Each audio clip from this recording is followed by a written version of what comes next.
تو اللہ نے جب حضرت ابراہیم کو آزمایا نا, تو پھر اللہ نے کیا بشارت دی, کیا اے ابراہیم اب آزمائشیں ختم, اب میں تمہیں دنیا میں بھی اجر دوں گا اور آخرت میں بھی. آتیناہ اجرہ فی الدنیا, دنیا میں بھی ہم نے اجر دیا. وہ اجر کیا ہے اس کو سمجھو. وہ اجر یہ نہیں کہ ابراہیم اب میں تجھے پیسہ دوں گا, اب میں تجھے دولت دوں گا, اب میں تجھے بادشاہی دوں گا.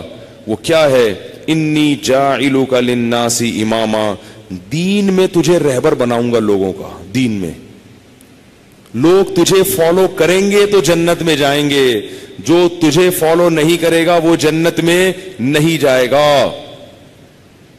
اس سے پتہ چلتا ہے کہ دین میں صحیح معنوں میں مقتدا اور رہبر بن جانا اللہ کی کتنی بڑی نعمت ہے. تو ابراہیم علیہ السلام کو اللہ نے نوازا کیسے, اے ابراہیم تجھے دنیا کا کیا بناؤں گا, امام, جو تجھے فالو کرے گا وہ ہوگا کامیاب. حتیٰ کہ ہمارے نبی کو بھی حکم دیا واتبع ملت ابراہیم حنیفا, اے محمد صلی اللہ علیہ وسلم ابراہیم کے دین پہ چلنا ہے آپ نے, اس دین سے آپ نے ہٹنا نہیں ہے. حضرت ابراہیم کو یہ فضیلت ہے کہ اس مسلمان بھی ان کو مانتے ہیں, یہودی بھی ان کو مانتے ہیں اور عیسائی بھی ان کو مانتے ہیں, سب ان کو اپنا مقتدا اور رہبر مانتے ہیں. ان پہ جا کے سب جمع ہو جاتے ہیں.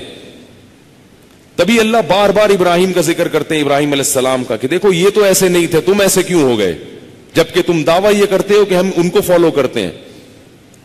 اتنا بڑا مقام. اور دوسرا انعام اللہ نے کیا کیا, دوسرا انعام, بلکہ اسی پہلے انعام کی تکمیل کیسے کی ہے, نیک اولاد دے دی,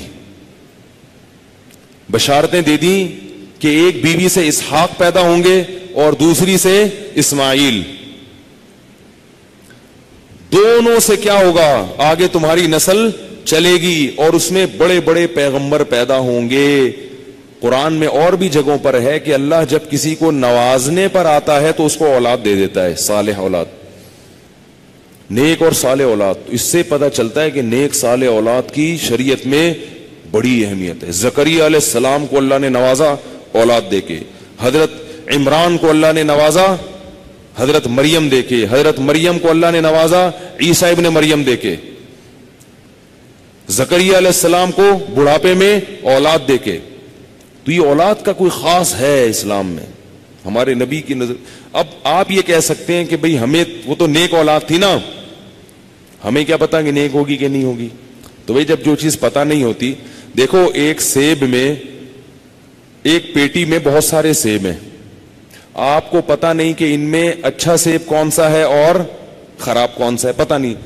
سیب بہت ضروری ہے, پوری پیٹی اٹھا کے لے آؤ, ایک نہ ایک تو صحیح نکلے گا کہ نہیں نکلے گا. کیسے سمجھائیں بھائی, ایک نہ ایک تو صحیح نکلے گا کہ نہیں نکلے گا. اور اگر صرف 2 سیب اٹھا لیے تو چانس کیا ہے کہ یہ صحیح نہیں نکلیں گے.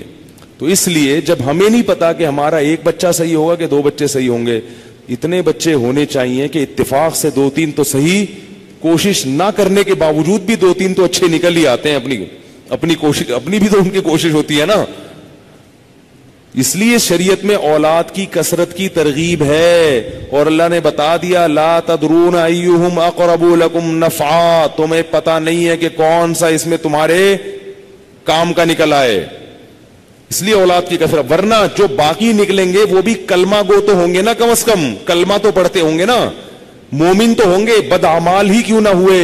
ایمان خود ایک بہت بڑی نیکی ہے, معمولی چیز نہیں ہے ایمان. یہ جو لوگ کہتے ہیں نا ہمارے بچے بگڑ جاتے ہیں, یہ ہو جاتا ہے, بھائی کلمہ پڑھتا ہے نا, کلمہ پڑھتا ہے, وہ کافر سے کروڑہ گنا بہتر ہے, کروڑہ گنا بہتر ہے. اللہ نے بنی اسرائیل میں پیغمبر بھیجا, فرعونیوں میں کیوں نہیں بھیجا؟ اس لیے کہ بنی اسرائیلی کلمہ گو تھے اور فرعونی کلمہ گو نہیں تھے. ان کو تباہ کر دیا اللہ تعالیٰ نے, غرق کر دیا, برباد کر دیا. اور بنی اسرائیل کو کی نجات کا اللہ نے انتظام کیا, حالانکہ کتنے نالائق تھے. عمل میں بنی اسرائیل بڑے بدتر تھے, لیکن ایک ان کے پاس نعمت تھی. وہ کیا تھی؟ موسیٰ کو نبی مانتے تھے, کیونکہ پیغمبروں کی اولاد میں تھے, مانتے تھے کہ اللہ پیغمبر بھیجتے ہیں اور پیغمبر دنیا میں آتے رہے ہیں. فرعونی یہ مانتے ہی نہیں تھے کہ پیغمبر دنیا میں آتے ہیں. تو اللہ کو ترس کس پہ آیا؟